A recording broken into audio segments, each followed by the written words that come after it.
for the ISS program to overcome to get to this point where everybody is comfortable for launch. How do you and your crewmates feel about the program's reviews of the Soyuz booster, its past record, and your own readiness to climb aboard?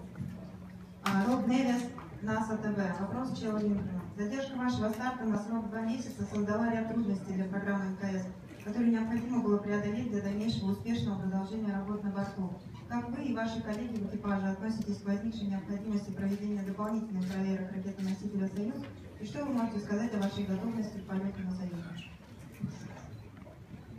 So we are very grateful for the thoroughness that our colleagues here in Russia have spent time looking at the booster and the mishap at the 59P.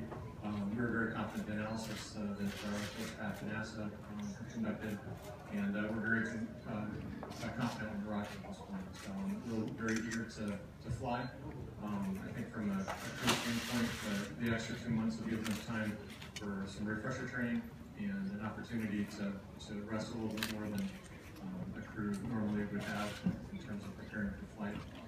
So I think all of those things taken together, we're ready to go. Я безмерно благодарен нашим российским коллегам за предоставленные возможности, за то, что они еще раз проверили все системы ракет-носителя корабля «Союз». Сейчас, на данный момент, я еще больше уверен в безопасности нашего полета и в том, что все системы работают штатно.